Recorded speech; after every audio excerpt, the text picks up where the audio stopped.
Good morning, everyone. Good evening, good afternoon, wherever you are, and welcome to this week's Weekly Energy Boost. My name is Elisheva, and I am here this morning with David. Hello. And we are, as we are every Monday morning at 10 a.m. Pacific, we're here to share with you the spiritual energy forecast for the coming 7 days. Each week, we prepare ourselves for the show by poring over Kabbalistic texts, and we also like to look into what's going on in the pulse of society and what people are going through, to share with you the most practical, the most powerful, and most relevant prescriptions to help you navigate the coming week so that you can take advantage of all of the powerful opportunities and protect yourself from all of the potential pitfalls and challenges, the same way that you put an address in your GPS and your Waze to make sure that you avoid the traffic jams and construction. We give you the GPS for the coming week. So this week is actually we're now entering the third week of the month of Virgo. And if you're not sure what that means, you can go back to week 1, which was 2 weeks ago. I think it was September 3rd or 2nd or 3rd, the show we did that gives you the bird's eye view. This week is giving us the opportunity to shift perspectives in a huge way. Yep. What do you have to say, David? Well, I think it'd be good to give people some nice secrets also from the get-go. A lot of people actually comment because we want to hear both the good and the bad. We want to hear the positive and the negative, as long as it's not profane and obnoxious. But we can give people secrets right off the bat, so everyone can feel engaged no matter at what point in our radio show you're coming in. People will experience tests. We all experience tests and in illusions, as we call them in Kabbalah. They are illusions because when something occurs, it's still in suspended animation, waiting for you to confirm it and to make it your reality or not. So what does that mean? It means that in Kabbalah we learn that our soul came to this world to correct itself. That is the purpose of life, my own personal correction. And how do I know what I need to correct? It's anytime I feel sadness, lack, pain, fear, any discomfort. It's a moment where I'm being given the free will to correct something within my soul, thereby revealing the light of the Creator, a universal light for all religions, all mankind, that is the fabric of our universe. This energy, this light, when your soul connects to it, it removes darkness. So whatever questions you have become answered, whatever lack you have slowly becomes fulfilled physically in this world as well. So when we are faced with a test, which this week is this duality where we will see good and bad side by side, our free will is to choose to see the good and to validate the good, to look, to search, to find for something that is good within that bad. And what that does is it connects me to the blessing and not to the poison. Right. So that is just, the first secret we can start with, that this week you'll see the juxtaposition of both positive and negative, and you will feel uncomfortable at certain moments, and you must justify and immediately find at least one good thing in that test, in that illusion. Before we continue, I want to ask everybody, if you have someone in your life that is, and you may be that person in your life, but if you're going through something where you're struggling to see the good, to see the purpose, to see the divine perfection in what's happening around you, and when I'm even thinking in my own mind, I have pictures of people that are popping up that I hope are listening to today's show. This is the time to share, because we're going to present not only wisdom but also strategies, methods for us that we use, and maybe that's what makes the show as powerful as it is that these are things that David and I use ourselves in our personal lives, and the people that we work with individually, we advise them to do the same. We're just putting it on a larger platform here. So share the show. Even if you're listening to it live or you're listening to a podcast, you can always click the link to share. And I know sometimes I'm not always the best messenger. I often like to share my colleagues' shows or classes with people to inspire them, this is a great opportunity. One of the things, I want to tell you something, speaking of colleagues, not that she's my colleague, she passed away, but over the weekend, I was reading Louise Hay book. Okay. Why was I reading the Louise Hay book? Louise Hay, for those of you who don't know, she is a spiritual, I would call her revolutionary, in the body-mind connection, in the field of body-mind connection. And I have been being bitten by mosquitoes. I am a very sweet person, as many of you know. You attract mosquitoes? I do too. I think that they like something with that. Something yes, with our... Pisces. They like Pisces. That's right. So, victim. So I was curious to see if what Louise Hay says about mosquitoes. Sure enough, she does talk about it. That's for another show. But one of the things I read there that, again, divinely directed to read that, yesterday, to read about this, especially in this week, is she said that this universe, our universe, is a yes universe. Okay. What that means is that you say to yourself, I'm the worst. The universe says, yes. I'm going to show you how you're the worst. Right. You say, I deserve endless blessings, happiness, joy, connection. The universe says, yes, you do. Here it is. And for me, that was such a perfect message, an affirmation of everything we already know, because that's really, David said a moment ago, whatever lack you feel, the universe is slowly going to manifest that for you. That's what she was saying there. And I thought, what a perfect thing to remind people. Everything that you recognize this week, the universe is going to say, yes, you're right. And that's why looking for the light and choosing to see the light in every situation, in every person, is so essential. So that's, I think, the first, David already gave the first thing. The second thing to remember is our universe is a yes universe. Whatever you put in your consciousness, whatever you find on your windshield, the universe will say yes. And this is validated in Kabbalistic teachings, the idea that the Creator gave us the free will to co-create creation. It says that the Creator created a part of creation, and that the souls of humanity are here to finish the job, so to speak. And the part that we need to finish is the transformation of darkness to light, all the times we feel bad. Every time I feel bad, or you feel bad, anytime, doesn't matter what the reason is, it is an indication of something in the past that I had not succeeded at, an opportunity that was given that I missed, a correction that I was meant to do that I did not. And that is why I feel that lack now. We think we feel lack because something was just taken away, because someone disappointed us, because my calendar just got screwed up. But I think that's the key, is that something happened to me. And that's the biggest test we all face. We think something happened to me. Right. And it really, whether that thing would happen or not, Kabbalistically, you were going to feel sad exactly at 10:20 a.m. that Monday. Why were you going to feel sad? Because there was a dark patch that was created in the past that is coming up again so that it can be healed. The fact that it looks like someone just did something to me at 10:20 a.m., that's the illusion. But we fall into the illusion and we say, well, if that person hadn't come at that time, I wouldn't be feeling bad right now.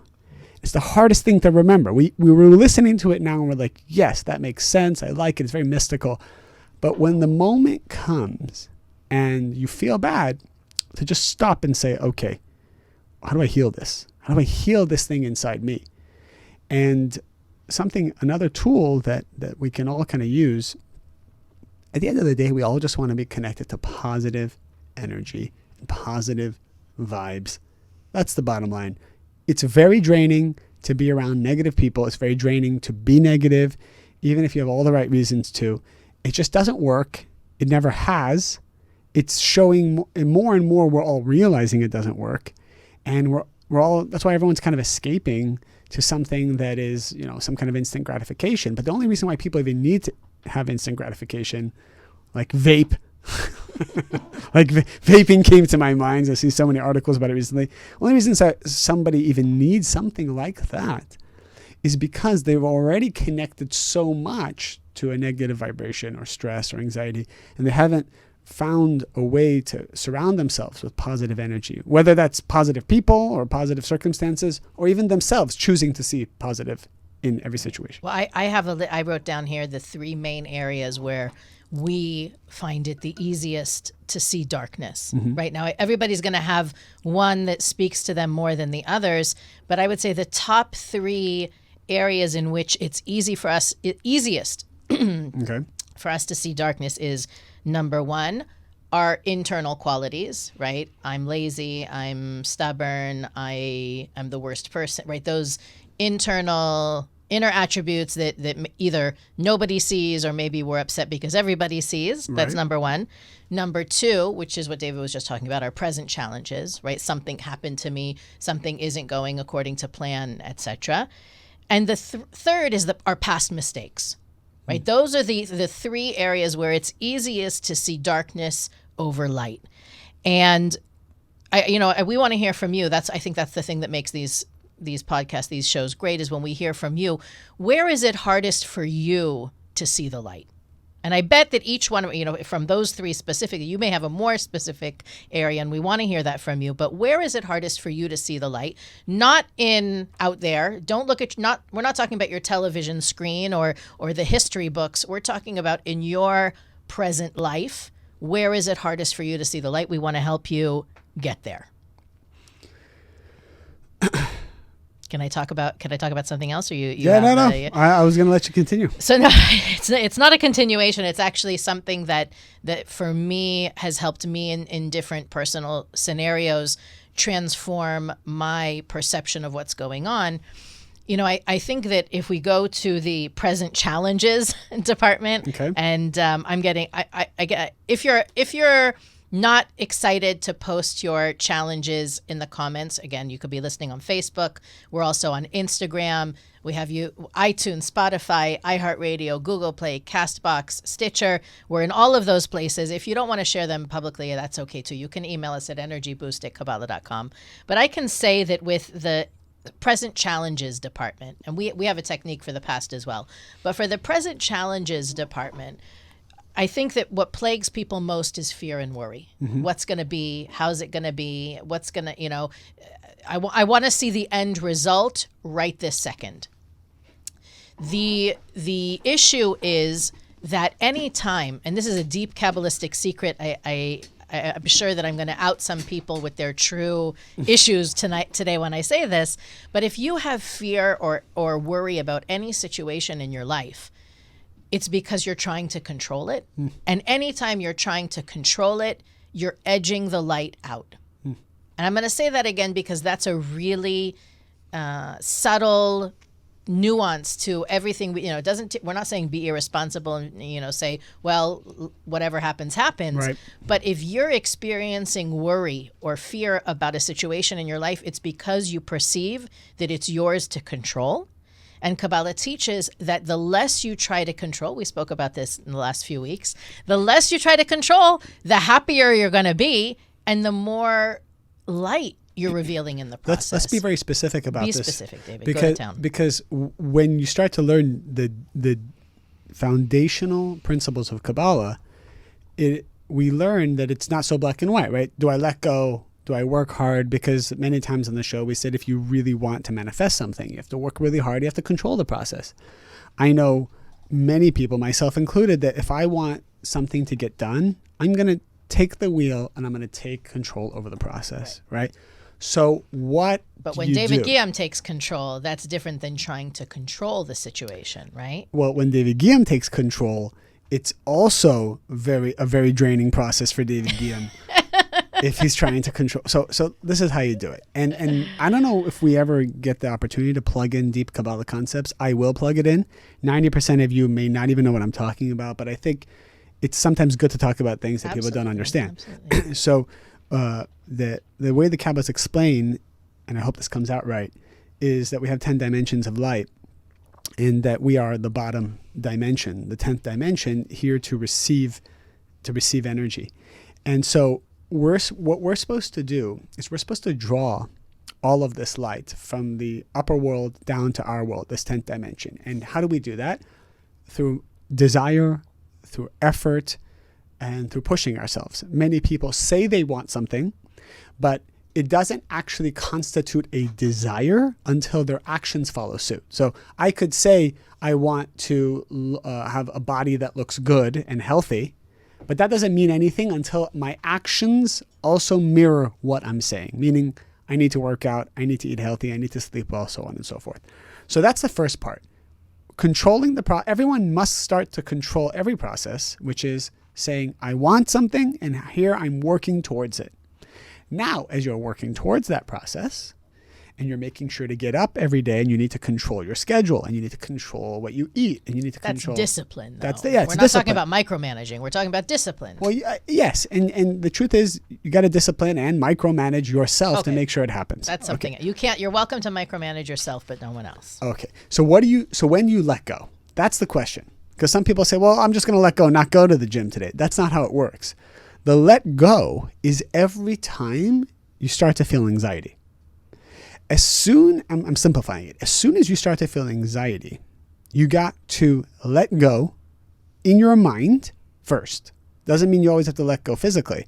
You have to let go in your mind first. So what do I mean by anxiety?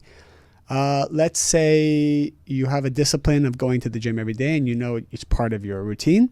All of a sudden, let's say your spouse needs you or your kids need you or a friend needs you for something, and it's going to ruin your gym schedule. Ruin, right. In quotes. So you all of a sudden start to have anxiety that you're going to miss this thing you've been committed to.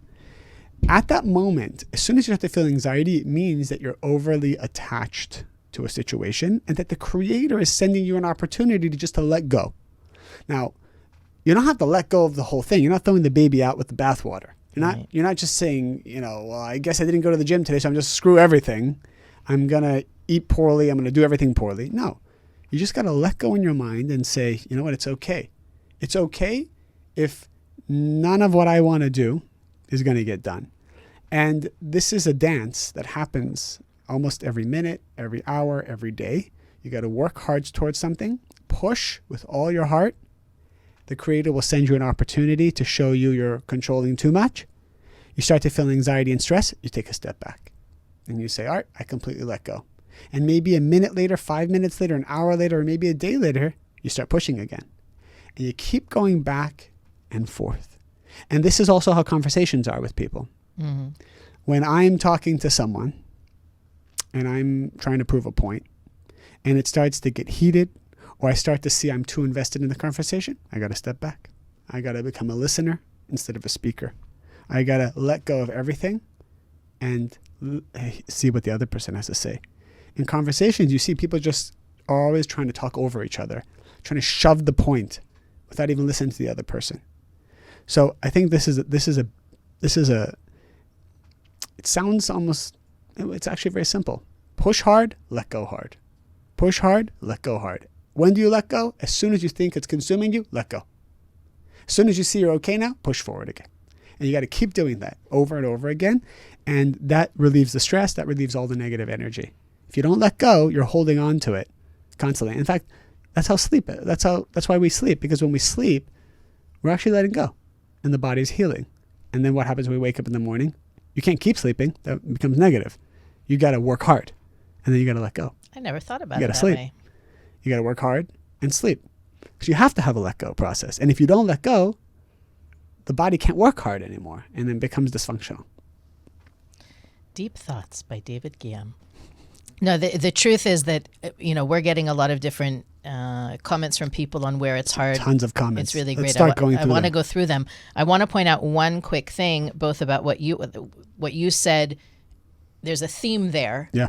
That when David mentioned before the word illusion, right? As part of that description of the Kabbalistic understanding of the way that the world works.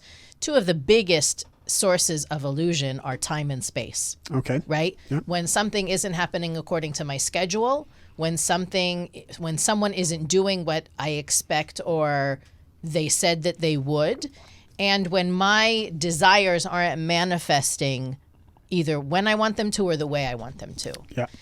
And that when you find yourself focused on your schedule or the quantity, right? The anything related to time and space, you know that that's an opportunity to push back, to let go. because that focus, it's almost like you're looking at what isn't instead of what is. And by focusing on what is, you're going to draw faster. We say in Kabbalah, when you embrace the process, that speeds up the process. And many times when we're focused on it's not happening at the right time, it's not happening in the right way, we're actually rejecting the process or delaying the process. So here comes Kabbalah and says, you want to speed up the revelation of light, the manifestation of your desires, embrace the challenge. It's not going according to your schedule. Awesome. It's not happening with the people that you expected it to. Even better. Allow the process to unfold rather than trying to micromanage or control. Comment I have here is, I've always known these secrets, but I still believe in Jesus. Well, I'm just throwing that out there. I'm a big believer in Jesus. Aren't you? Personally, but I don't think it's a contradiction either. It's not. That's why I brought it up. Okay. I said, we need all of it. The great Kabbalists say, one of them being Jesus himself, that the Creator is designed every single person and every single religion, as long as it's not a religion that hurts, right? Because then that comes from the other side. But every single spiritual path or religion and thought leader or spiritual leader that comes to this world has a specific job to help a sect of humanity achieve their correction, right? So every leader, actually, when you think about why they're positive in their own way, and every religion why they're positive, is because they are inspiring a group or a nation of people towards some form of a transformation. And if all we had was Kabbalah, the world would not come to its completion. And if all we had was Christianity or Buddhism or whatever other spiritual paths we have, the world would fall apart. We need all of them collectively and coming together to achieve the world's perfection. So I think it's something that we got to mention time and time again, that there is no better path, or there is no one path. Right. But what we do know is that every path must focus on transformation. So that for sure we know, that this is something that Jesus preached and all the other thought and spiritual leaders. Transformation is key. Breaking your fears is key. Overcoming your selfishness is key. Overcoming your addictions is key towards your own personal miracles and then the world's miraculous what's conclusion. ironic, you're bringing this up, is a lot of what the comments are in response to where is it hardest for you to see the light. A lot of it is about other people, right? Jealous people, negative people, people who are insulting you or humiliating you. This is let's share something that will help our listeners transform those situations. I always say I can control myself. I can't control other people, right? I mean, maybe that's obvious, but if you think about what makes us miserable, it's trying to control our family, our friends, our coworkers, our children. What do you say to someone when they can't, or we have all the, let's say 30 people who responded basically now. How do you see the light in someone who's negative or behaving badly or trying to hurt you? All right, so I'm gonna share one thing, and we have one comment here, and it's gonna be based on this. How do you forgive the boss, who is also my family, for insults, humiliation? I try to forgive her and don't want to feel angry. I am aware that this is in my favor, and gentle, the heart aching. Okay. People, actually, by the way, now I'm seeing another comment here. People will betray you, right? I remember from last week's show, somebody was asking about that as well. All right. So something I learned being on the path of Kabbalah is I'm 100% interested in my own personal growth and becoming strong.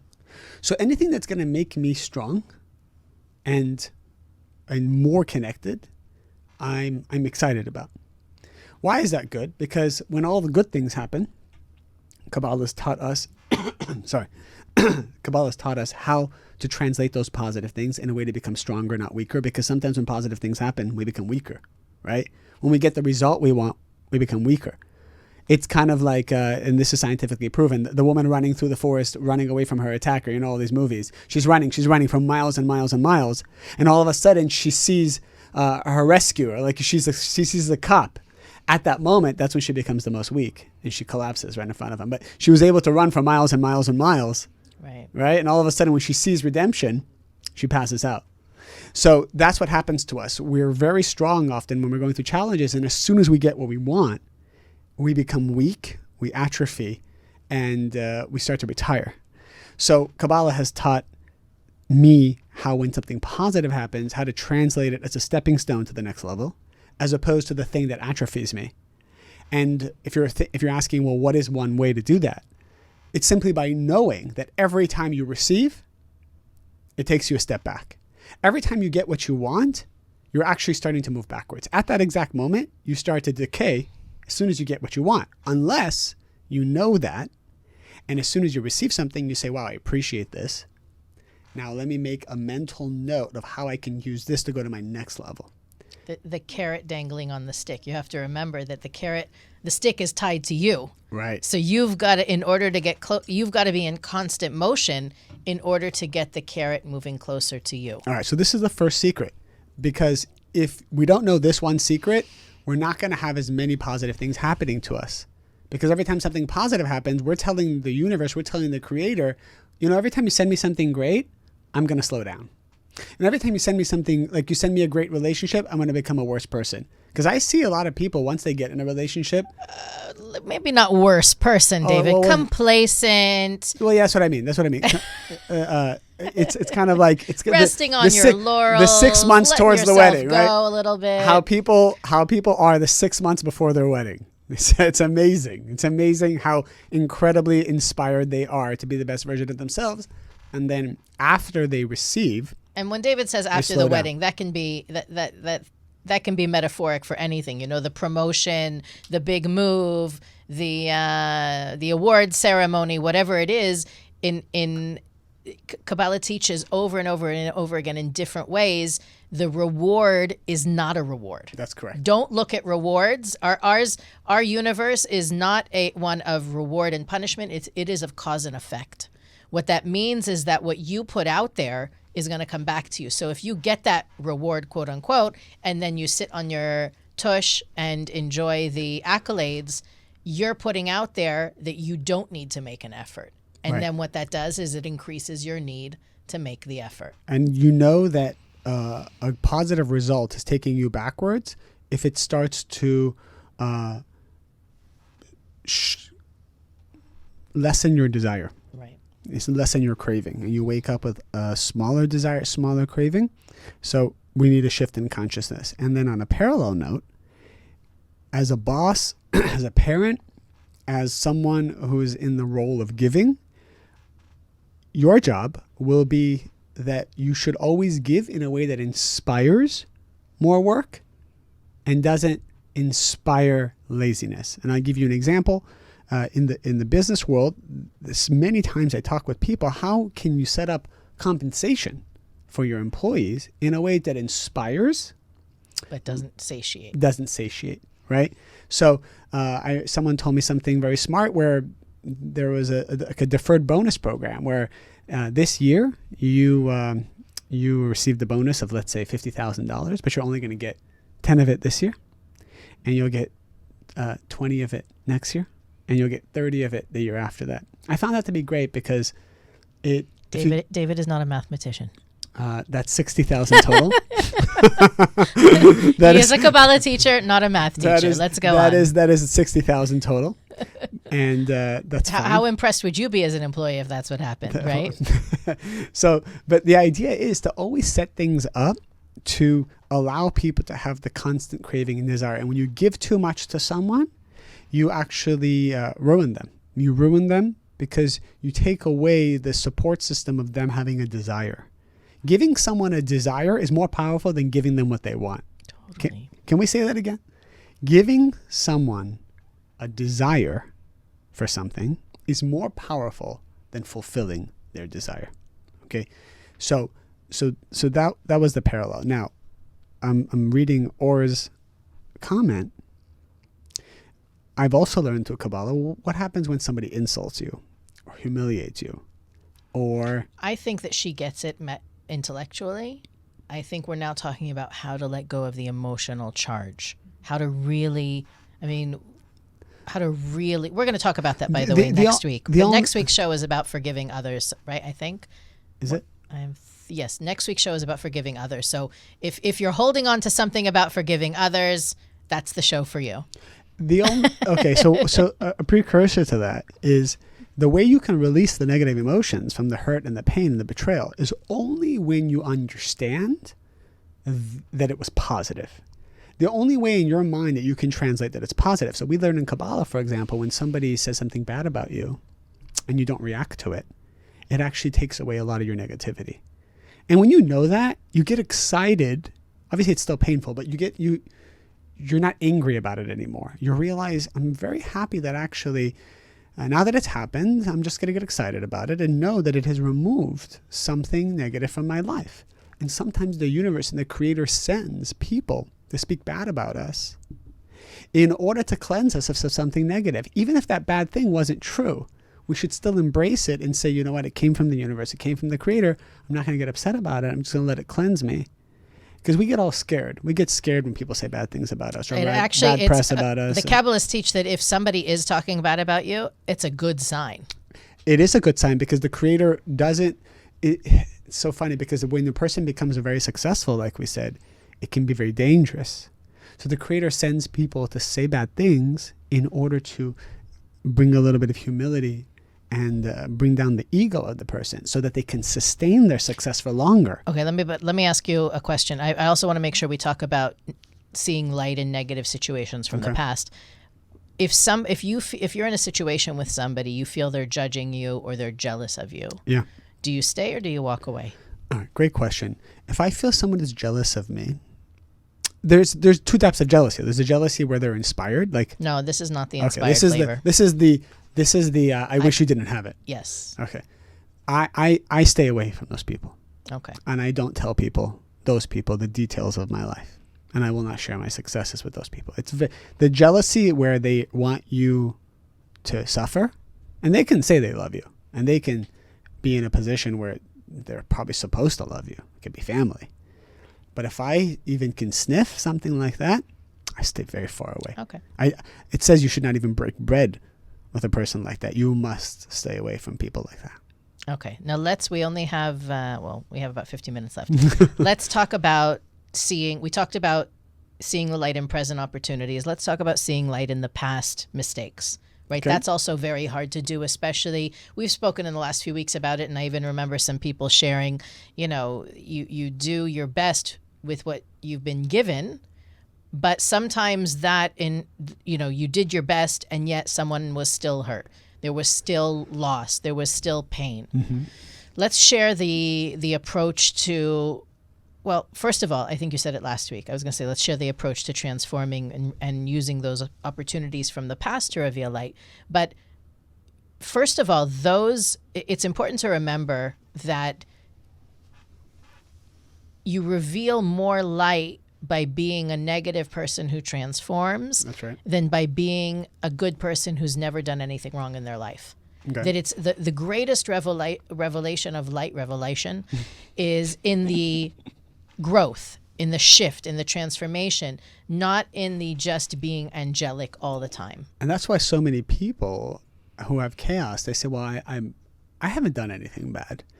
To avoid chaos, it's not enough to do nothing bad. To avoid chaos, you have to be progressing, and you have to be growing, and you have to be breaking fears on a daily basis. Our teacher, Rav Berg, told me that the best way to have a vaccination and protection against chaos is to break one fear a day. Something about breaking a fear something positive, obviously. Breaking a fear brings a halo of protection that lasts, let's say, 24 hours. And that's a really powerful thing. Imagine the first thing in the morning, we have fears that I want to tell you something. In this month of Virgo, breaking a fear is going to have more than 24 hours lasting impact. Because of everything that comes at us. We spoke about this last week. Everything that comes at us this month is like a time tunnel, time travel tunnel back to an opportunity in the past year that we missed. And it happened to me last week that I had the opportunity to deal with something that I had been avoiding with probably for more than a year, if I'm honest with myself. And the moment it was, I should say thanks to the show, it was at the forefront of my consciousness all week last week. And there was a split second where I was like, I don't want to do this. And then I was like, oh my God, I'm so excited to do it. And I went head first in it. And that's part of, looking, why would you want to break your fear? I can hear through the earphones, all the people that are thinking, why do it's not a negative fear. I don't want to talk to that person, or I don't want David is actually telling us, in the name of our teacher, that's something that can protect you. Right, that brings an energy of blessing and protection, breaking those fears. That's correct. It's not just about showing someone who's boss. Yeah, we don't discuss logic on this show. we could care less about logic. We are focused on energy. So I have a comment here. I'm so angry with the current man in my office. I was looking at that comment. Who is literally destroying our world. Literally. A man who is taking away from all of us in life that sustains us, giving to the 1% elite.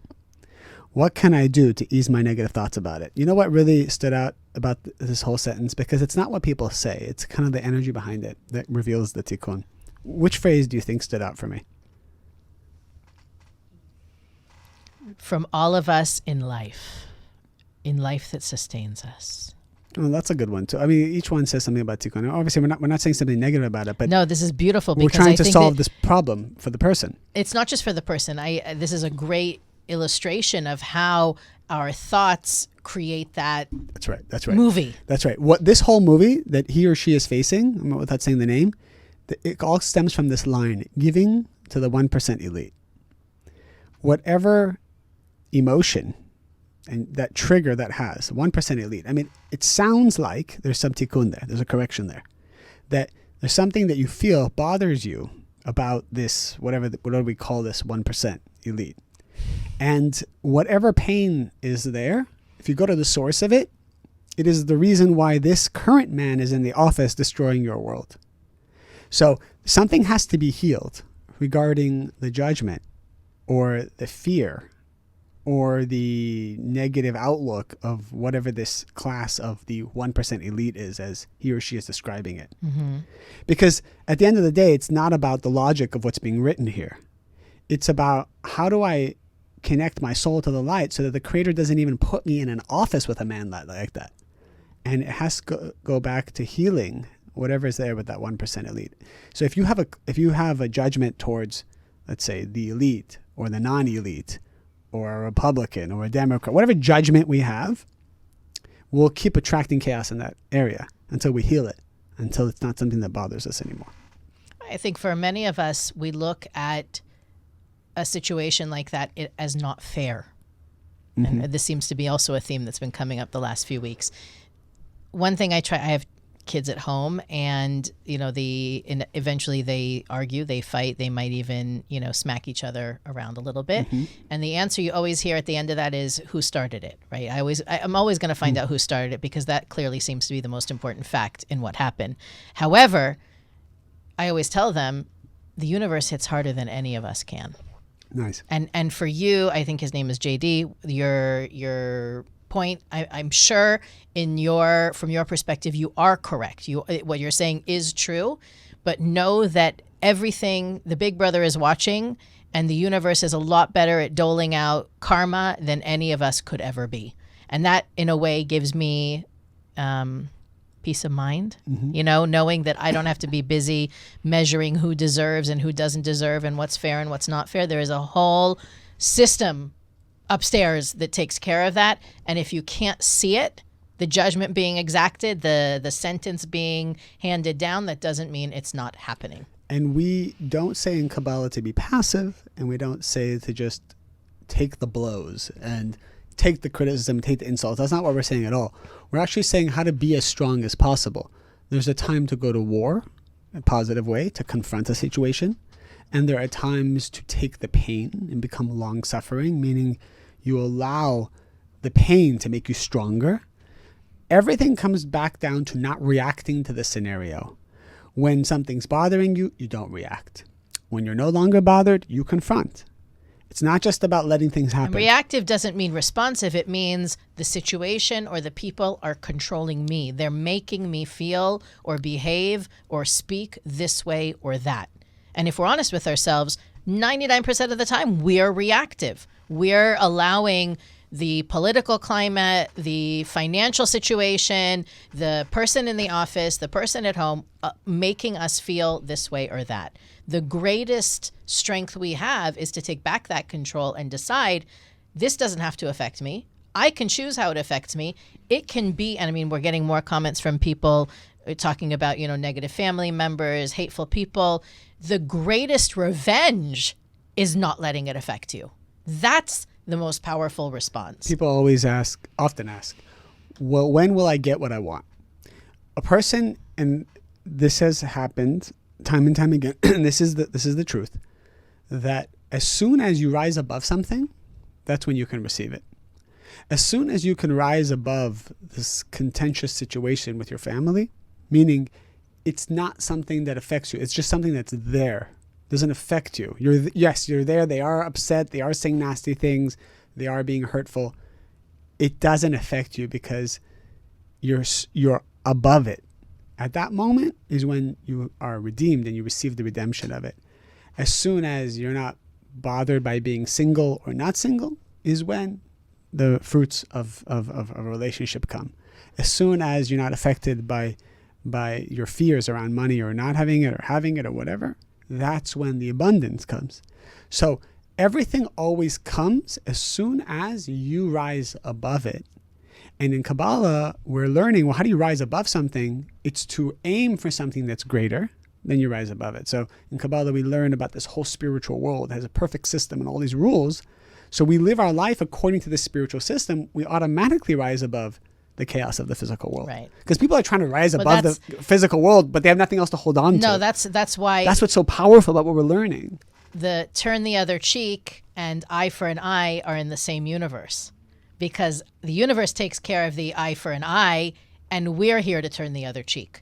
You understand what I'm saying? It's like one sounds like it's saying, roll over and let them keep kicking you. And the other one sounds like, well, go and kick them back. Mm-hmm. It's the same thing. And we need to do our work and let the universe follow our lead. Yeah.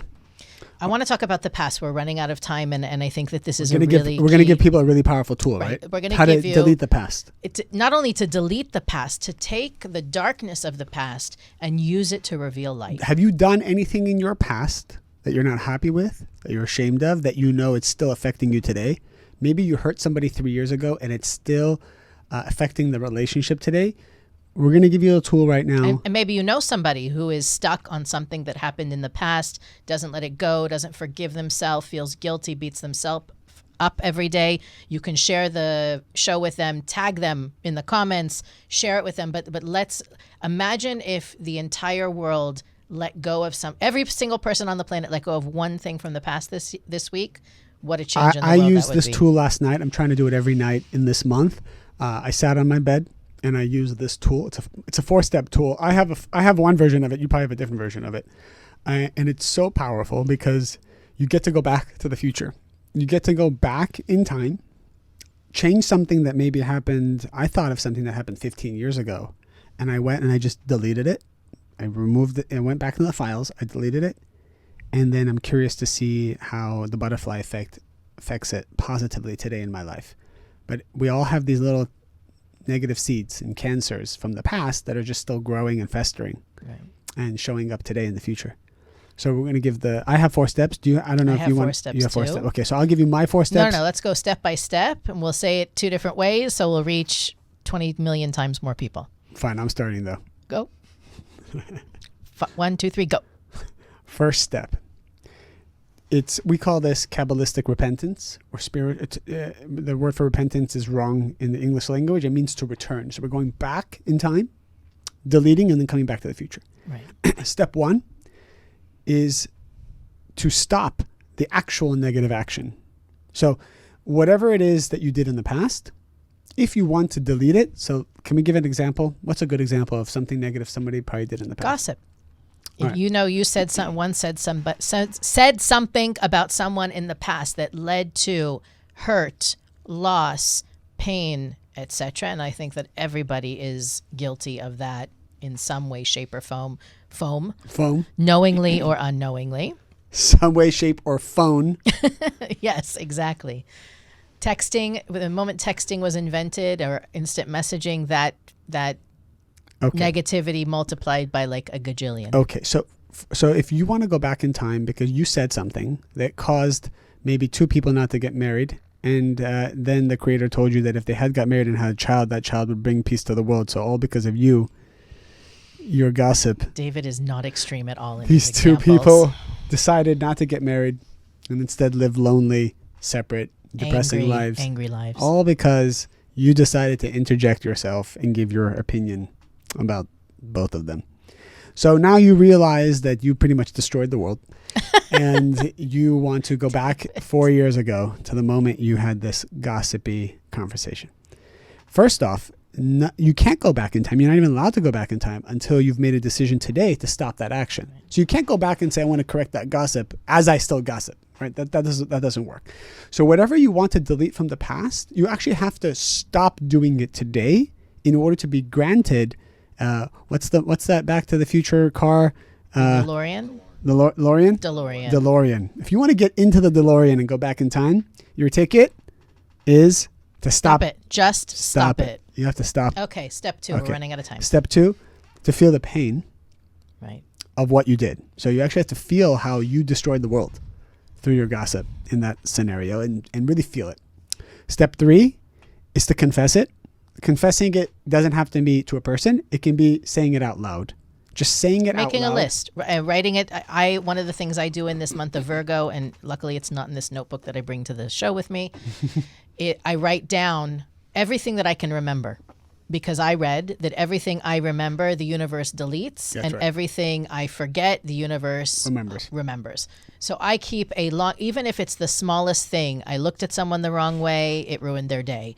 I didn't say hello to somebody. And believe me, I'm sure I still do it, right, inadvertently, but I want to make sure that the conscious choices I make are not to repeat that same behavior again. That's right. So the confession can be writing it down. It's good to verbally say it out loud as well. Or it's even better to say it to somebody you trust or love. And that's the third. And the fourth is a sincere commitment to be different. So it's kind of like step 1 where you're stopping the actual action, but now you're committing to the future. And the commitment involves the acknowledgement that you are going to be tested again. That's right. The universe is going to give you all the right reasons to talk about that person badly again, or is going to give you, you are now asked by your boss to rat out on somebody and you're thinking to yourself, I could lose my job if I say no. You're going to have all the right reasons. That's right. That's right. The true test, let's say that you've transformed that dark situation into light once you've successfully passed the test of not repeating it. And I don't know why it's coming up in my mind, but let's say you have a daughter who's so disappointed in you as a dad because maybe you had substance abuse or you just weren't there as a father, or you're a smoker and it's killing you and you're really hurting your daughter.